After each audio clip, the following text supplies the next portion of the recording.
Yay, perfect order. Perfect order. Perfect order. Dude, no way. Look, I'm not gonna lie. That song is actually kind of catchy. Perfect order, perfect order. And you know what?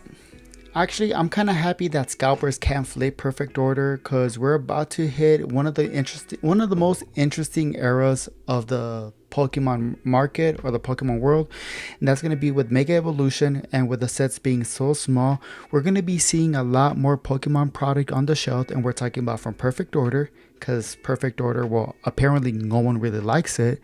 Chaos Rising, I'm telling you right now, Chaos Rising is not going to deliver to your guys' expectation. And even Pitch Black or Perfect Black or whatever that Darkrai set is going to be, it's going to be a small set. And small sets don't attract that many people, right? But, a scalper's trash is going to be a little kid's treasure, right? And this is where Perfect Order, Chaos Rising, and whatever the other set name is going to be fantastic. It's going to be fantastic for the younger generation, for the other collectors in the hobby that completely gets neglected. But that's besides the point. Welcome back to another episode of Elevated Thoughts, which is going to be the highest, fastest growing Pokemon podcast channel in my mind. Thank you very much for the love and support. And honestly, I really truly appreciate that. On today's episode, we're going to be talking about three different things, three different topics. Topic number one is going to be the PSA Power Packs and the implications that the Power Packs have in the long term of the hobby. We're also going to be talking about Chaos Rising on the release date on the Pokemon Center and what are we to expect moving forward. And the last and final thing, we're gonna go ahead and talk about the tag slabs and how some tag slabs are outperforming PSA. Now let's go ahead and get to it. So yeah, PSA just announced that they're going to be releasing power packs to the general public. And honestly, this has a lot long-term implications that I think every single collector, hobbyist, investor, flipper, scalper, whatever you call yourself, whatever you think you are, should really start thinking about, right? Power packs, it's a dangerous game, especially coming from PSA. And look, while I mostly think this is a negative thing in the hobby, I think there's also going to be some positive side effects that it's going to also have. And of course, leave it to PSA doing something that many would consider a conflict of interest business practice.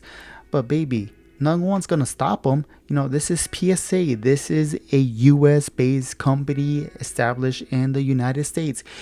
That means it's all about capitalism. It's all about getting as much money from every single person that ever, taking every single money out of someone from trying to enjoy a freaking hobby. So I'm going to go ahead and talk about 4 positive points, and I'm going to go ahead and talk about 4 negative points. And since, I'm feeling like now, let's go ahead and start with the negative, right? Let's go ahead and start with the negative points. So these are going to be my 4 points. Point number 1, PSA is going to be encouraging gambling. Look, Pokemon, at least in the United States already, is a form of gambling. You're buying a pack for X amount of dollars and you're hoping that you can pull a hit. Like, a true collector understands that every single card is a hit, right? But not anymore. Right, we're especially looking for those top-end chase cards, good illustration rares, or maybe a card from your favorite artist, right? So that's where this is gonna start encouraging hobby. Oh my god, start encouraging hobby. My bad. This is where it's really gonna start encouraging the gambling aspect of Pokemon even further. People are already buying Pokemon packs and they're already ripping them, hoping they pull something. Now with power packs, they're going to be able to buy power packs from either GameStop or PSA directly, where at bare minimum, they know they're going to be getting a hit, right? but everyone's going to be spending money and try to get the big hit. If you're buying power packs at the $25, $35, $45, I don't know what the ranges are, but if you're buying power packs at that range, then you're hoping not for a $35 card. You're hoping for a card that exceeds that value for you can feel like you really won at this gambling thing. So PSA is going to be encouraging gambling by how? Adding more gambling into a hobby that already has a lot of gambling into it. You don't believe me? Like I said, you buy Pokemon packs at retail price if you're lucky, or if not, you buy it at a shop or from a vendor at an increased price. You open up the packs and you hope that you pull a good card. That's gambling aspect number one. Some of you guys who watch this channel grade your cards. So now you're going to be looking at your card, inspecting it to see if you can send it for grading. You do send it for grading. You're sending it to grading through PSA. That's going to be a gambling effect number two, right? Because you're sending it to a subjective grading company. You're not sending it to the almighty powerful tag. Most people are going to be sending it to PSA, and they're hoping that their card comes back, right? With no information whatsoever on why your card got that grade, but you're hoping it comes back as a 10. So now, not only are you skipping those two gambling aspects from ripping packs from pulling a hit to sending it for grading and coming back as a 10 to maximize your profit, now you're just skipping those steps at a lower entry level and gambling directly from PSA or from GameStop. Now, this is going to be the negative point number two. The power packs are going to go ahead and devalue lower value slabs even more. Look, every single collector is going to be different. Not everyone's going to be into grading. And I think with the power packs, probably grading is going to get a lot worse, especially when it comes to like PSA. I think Tag will have enough merit with their AI grading and their information stay on top of grading and being the only real grading company that has legit value, right? But lower slab cards, what I mean by lower slab cards, look, there's going to be certain collectors that collect certain cards, right? And this could be a positive for them, but right now we're going to go ahead and pull it in the negative for you. Some people are out there mass grading Pokemon cards, and they'll go ahead and grade some of the new modern cards. Those modern cards could come back as a good grade, but it doesn't matter. Whenever you're buying low tier power packs, the cards that you get from those low tier power packs, even if they're good hits, you won't feel so good about it because you're not exceeding the value of the amount that you paid in. So even if you get like a good card, for example, Skarmory, if you get a good card like this, fantastic art, right? But you bought this from the $25 pack, all of a sudden you're going to have that note in your head that this is a $25 slab. Not that it's better than what is actually the amount that you paid for it, which is going to hurt a lot of slabs out there. It could hurt a lot of your collection if your collection is heavily based on PSA. Maybe it's time for you to get out of PSA's high horse and go into tag. But this is going to devalue a lot of the cards. Why? If you're not getting the top chase card in that tier list of those power packs, then you're gonna come back feeling with a sour taste in your mouth. Now, and it's gonna be very, very hard to kind of break that psychology of the resale value on the long term. Because if a lot of people do these power packs, you might be arguing with yourself, not a lot of people do. You're wrong. You got to think about how a lot of people jumped into the Pokemon hobby because of Pocket TCG. Right? It's going to be the exact same thing.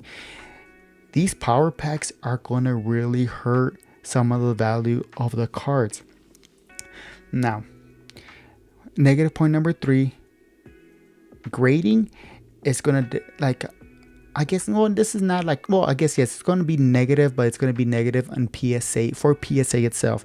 PSA is going to go ahead and destroy their own reputation with these power packs even more, because a lot more people are going to be questioning themselves, are these grades really the grades that they should be, that they deserve? Like, is this grade deserved, or did this card get this grade so it can go ahead and be put in this power pack as a filler card? Regardless of the level, I think it would be smart if PSA put CGC cards in the $25 tier package or the lowest tier. So whenever you pull something, even though it was your competitor's brand, so you don't feel good about hitting a PSA slab, right? But even if they do that, then I do feel like that's more going to be more of a conflict of interest or more of a attack. And I don't know if there's anything that the government can go ahead and do towards that, right? But even if they're doing everything right, even like if they're grading the cards correctly, assigning them the right grades, not trying to do any population control, whenever you're pulling a card that is not the top chase card, but even though it is a PSA 10 off the lowest tier value pack, you're not going to feel good about it. So slowly but surely, they're going to be destroying their own reputation because their own product, even though it could possibly be a 10, is not going to get the same level of dopamine hit to the people who are buying and consuming this product. Now, negative point number 4. The hobby is no longer going to be about collecting. It's going to be about entertaining. You guys will see it. I think it's interesting that PSA GameStop decided to release these power packs the day after the tax deadline, meaning that a lot of people do have the tendency of leaving taxes to the very last minute. So whenever they get their money back, if they get any money back, I'm sorry, but people are not financially responsible. You don't believe me? Watch Caleb Hammer. Fantastic show. Watch how much financial content there is on YouTube, there is on TikTok, there is everywhere, right? But people will get some money back and they're going to want to reward themselves because all of a sudden they got some free money back. What are they going to do? They're not going to pay off their debt. Why? Because oh no, I'm going to buy $1,000 of power packs. And all I need is for one of those power packs to be more worth than that $1,000 and I make my money back. So a lot of people are going to go ahead and do this, spending their tax money on this product. And this is going to go beyond tax, all right? This is going to be a year-long thing, right? A lot of people are going to be spending a significant amount of their paychecks on power packs, collecting all these kinds of junk slabs or slabs that is going to saturate the market. You're going to start seeing a big influx of slabs, not only at your local shops, but at your local conventions. Why? Because a lot of these people are going to be doing it. It's not going to be out of the natural that you'll see someone walking up to your table with 20 slabs and the vendor is going to ask, or the shop owner is going to ask, did you grade these yourselves? The person's going to say, no, I bought them off power packs. Well, an honest person would say that, but it's not going to be uncommon to see someone walking with 20 packs, hoping they can go ahead and resell them and at least get a little bit of their money back. But like I said, it's not all going to be negative. There could be some positive sides into the power packs that PSA is going to be releasing. For example, it is going to be a lower barrier of entry to the hobby, especially to the slab hobby. I already told you before, if you want like the old-fashioned way of getting some slabs, it's a lot of people were financially irresponsible degenerates who bought packs from a reseller, ripped them, sent those cards for grading, and it came back. That is an entry fee on top of an entry fee on top of an entry fee. Why do I keep saying free? Fee in order just to get some slabs. Now the lower tier slabs, regardless if you don't get the top chase hit, you're gonna go ahead and get a slab. So at the end of the day, you're gonna get rewarded for spending the bare minimum amount of money. Second positive thing that this is gonna do is gonna continue making PSA slabs more liquid, right? You're gonna see that there could be a potential side effect on this hobby where PSA slabs overtake the grade and like the raw card market. Maybe not, right? But we're just assuming that this goes all positive in PSA's favor, right? A lot more people are rather just deal with PSA slabs, resell them, move them. Why? Because they know those cards are real. Those cards are authentic, right? We'll see how good these PSA fakers, slab makers are, right? But for the most part, it's going to make slabs a lot more liquid. People are going to be able to sell some of these slabs for raw cards and maybe they'll go ahead and try to grade them themselves. They might go ahead and trade them for another card or another like junk slab they might see on a vendor's table or on the shop's table. So it's gonna make the market a lot more liquid and accessible for the general consumer, especially for the new collectors. Positive point number 3. It's gonna become a lot more entertaining. Just watch. You guys are gonna start seeing a lot more content from TikTok Reels, Instagram Reels, YouTube Reels. To me, I don't know the difference. Everything is a reel. But you're going to start seeing stuff like that a lot more. So, we're going to be seeing stuff like that on TikTok, on those things about people opening power packs. Now, I wouldn't be surprised if we started having rip and shippers who purposely just deal with power packs. Why? Why not? It's all about the show. It's all about an online preference. If you have someone who has really good attitude, I'm pretty sure they're charismatic enough for them to convince you to give them money to go ahead and open a power pack, and then they'll go ahead and send you the slab behind afterwards. Don't be surprised if they do that. Shit, I wouldn't be surprised if those TikTok sellers, if you pay them to buy a power pack and they get the pack themselves, so they get the PSA slab after the reveal, they will tell you, it's I will go ahead and sell this slab for you for a resale price, right? Or they're like, I'll keep the slab, but I'll pay you back. I'll give you X amount of money for your slab. And then they go ahead and move that slab and the free market. We're going to be seeing this a lot more. We're going to be seeing a lot more slabs out there on eBay or in shops. It's going to be insane. Just watch, right? Now, the next positive thing that we're going to get from this hobby, give me a second. Ooh, man, you guys are going to hate me because I don't edit videos. Now, we're going to start getting exposure to a lot more cards that people maybe wouldn't buy or maybe they wouldn't collect.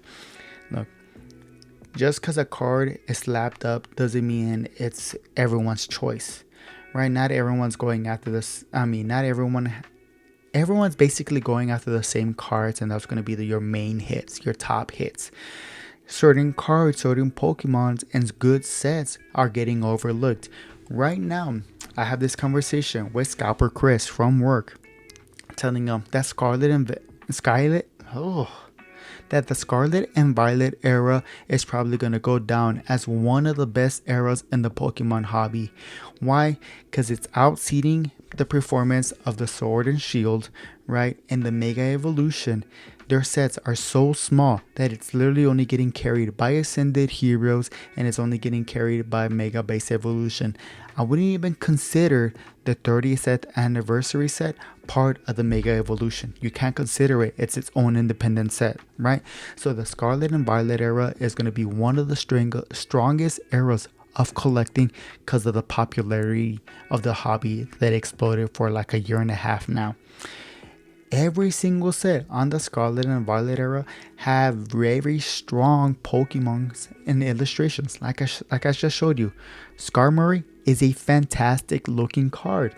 A lot of people might not be trying to collect this card to go ahead and get it graded, but now if people get this card in a random slab, they're gonna appreciate the art in a lot better position. Same thing is gonna go for cards like Baxcalibur from popular artists like Tomokazu Komiya, the illustrator of the Drowsy that we talked in the last episode. So people are going to start collecting a lot more cards. Why? Because you're going to get it off their very first slab, and it could be not a very popular card, but maybe a card that they never thought they would want, but whenever they finally get it in person, they might appreciate the art a lot more. So yeah, power packs is going to be insane. I can see power packs being positive and negative for the hobby, but I see more negative long-term effects and potentially destroying the graded market for PSA collectors. honestly, I wouldn't be taking that chance if most of my collection was in PSA. I would go ahead and try to get rid of some of my PSA slabs, and I would honestly strongly consider cracking some of my PSA slabs and cross grading with tag, just because it's going to have lower population numbers, which is going to lead us to the second topic of today's video. Lower population numbers have a very good positive effect in tag slabs. Why? Look, I think this happened like a week ago, and I've been wanting to talk about it, but I just like talking about other things. But the base set Charizard just sold for over 700k. That's insane. Why? Well, there's only 3 tag 10s of the base set Charizard, right? So don't be surprised if you start seeing a lot more people cracking their base set Charizards. They might have a very strong PSA 10 contender, right? But cracking a PSA 10 and sending it to tag to go ahead and grade it in order to chase that number, don't be surprised if that is going to be the move. I told you, like in a previous episode, Ken Golden from Golden Auctions is really starting to push tag slabs as a very high-end commodity, especially lower population vintage cards. Now, there's going to be a little clip that I'm going to go ahead and play by Twice Baked Jake, wherever he's talking about that a lot more people are entering the hobby, and it's not regular people. So I'm going to go ahead. Usher just flexed his signed Eevee promo card. Joe Jonas just tattooed a Bubble Mew onto his elbow. Kim Kardashian is price checking Charizard cards at card shows. And Simon Cowell picked up a Rayquaza VMAX PSA 10. This isn't nostalgia. This isn't people doing it for clout. These are genuine people that are just enjoying the hobby. The Jonas Brothers. So you guys can see Twice Baked Jake is reporting, and this is true. You're starting to have artists, celebrities, players, athletes, people with crazy amount of money getting into the hobby. Now, I don't know about you guys, but what I do know about celebrities is that they don't want to have the same shit that every single common folk has. They want to go ahead and have things that are lower population, very limited items that is outside the price range of us commoners. That's what they do. That's how they flex their wealth, their positions, right? So don't be surprised if a lot of these celebrities start auctioning or going into auctions in the purpose of buying some of these low pop tag rated cards. Why? Because there's not many out there, right? And pumping up the value to crazy amount of money. So don't be surprised if we start seeing that, and how tag, like I strongly believe that tag is going to be outperforming PSA in the future, just because of strict population control and their harder grading when it comes to some of these cards. Now, for the last thing that we're going to go ahead and talk about today's video is going to be about Chaos Rising. Honestly, I don't know about you guys, but I was strongly surprised that Chaos Rising was released on a Monday. It got me by surprise. And honestly, it was a little bit of a shit show. A lot more people were kind of getting kicked out for whatever reason. And you were just waiting in line and you will be getting kicked out, and all of a sudden you lose your spot. Look, right now in the Pokemon Center, like these sets, the Mega Evolutionary sets, I would argue and say that without a box topper for those booster boxes, the Pokemon Center ATBs are the new thing to collect, especially with these small sets. Ascended Heroes ATBs, Pokemon Center ATBs are going crazy.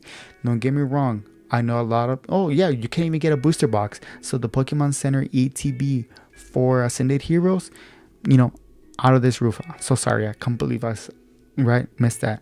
But like Perfect Order, not a lot of people want to rip Perfect Order. So yes, there's still some value on the booster boxes, but the only thing that makes Perfect Order a little bit more limited, or like the highest end thing, is going to be the Perfect Order Pokemon Center ETB, the Chaos Rising ETB, right? So a lot of people got kicked out of their lines, and they lost their chance to go ahead and get 2 Pokemon Center Chaos Risings ETB.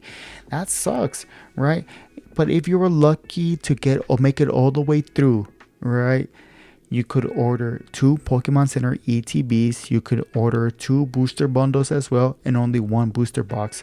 It is crazy that we're in the situation where Pokemon Center ETBs are selling out faster than booster boxes. But it makes sense. these Pokemon Center ETBs value are doing so well that you can sell one and cover how much money you spent on both ETBs together. You don't have to wait that long. Ascended Heroes. I thought we wouldn't see Ascended Heroes Pokemon Center ETB cross over the 500 mark till end of the summer. We're not even going to get to the beginning of the summer. That shit is going to pass it soon. That's insane, right? And I understand there's no booster boxes, but that thing is going out of proportion, right? But even then, some of these other sets, they're going to do the same thing. The Pokemon Center ETBs are going to outperform the booster boxes. Look, but here's the thing. This is the point that I'm going to try to get at after talking for 20 minutes, 30 minutes. If you manage to get inside and you're on the main page of the Pokemon Center, sometimes whenever you click on the product, it's going to give you an error code. Click home. Always look for the product on their new TCG products.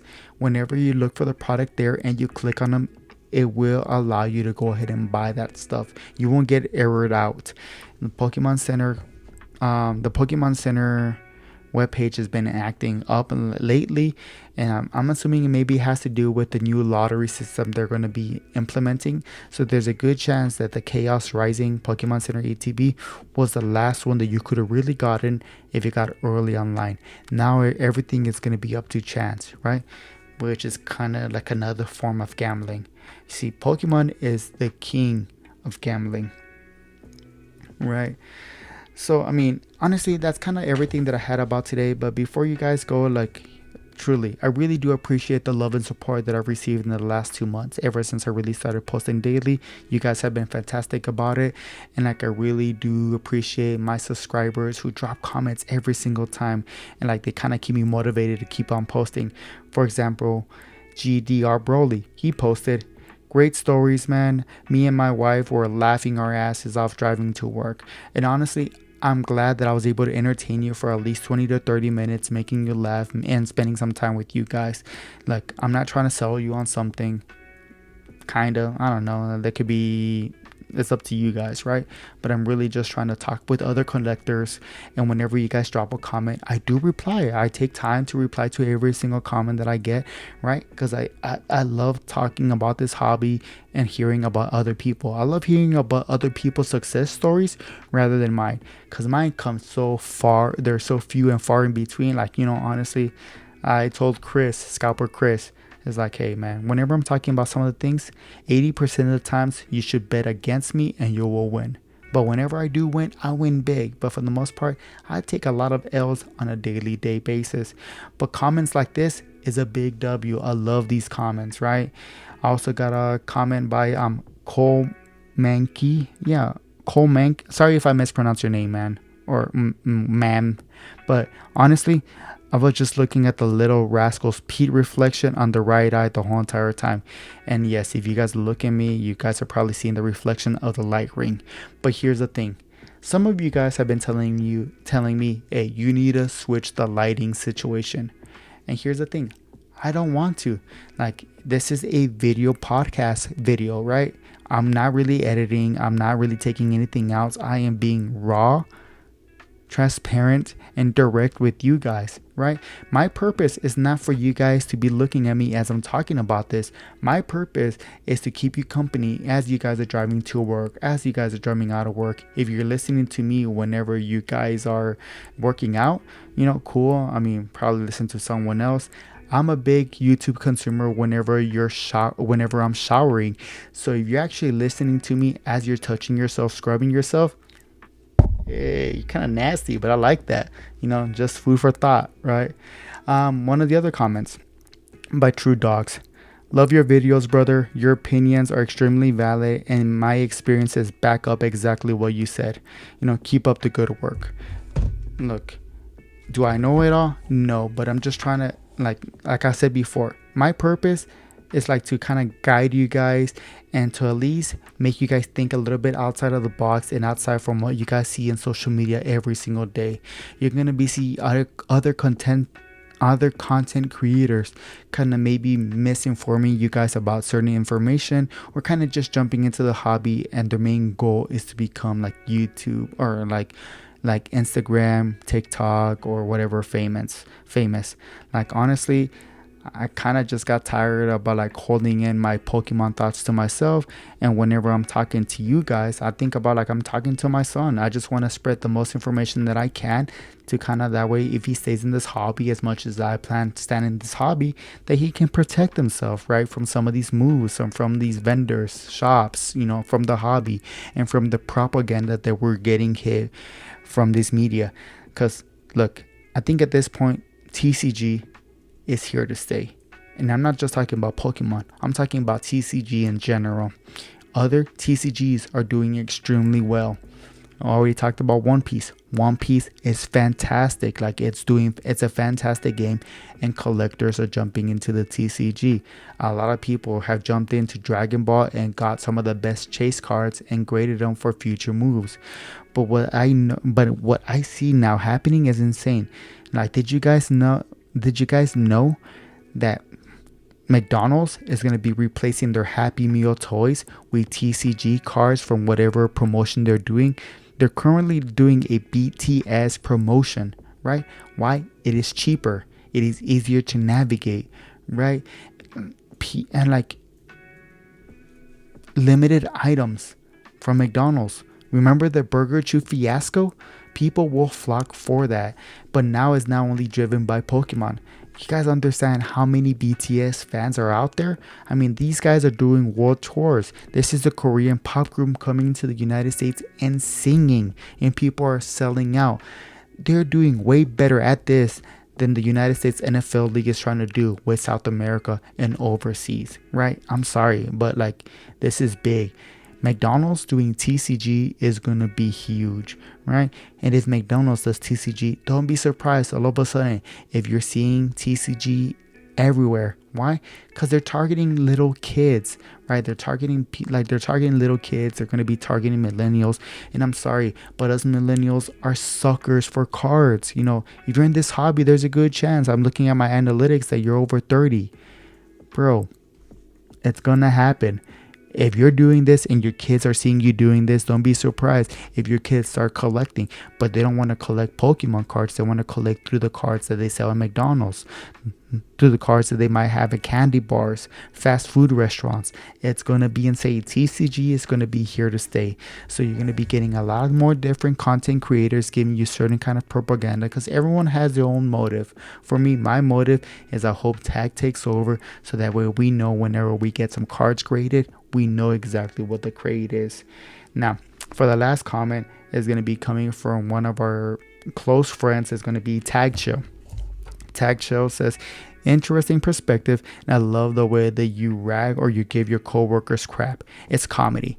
And honestly, like, trust me, how you see me now is basically how you'll see me in person. If I get to know you well, or if I get to know you, if we say hi, I might talk shit for no reason whatsoever.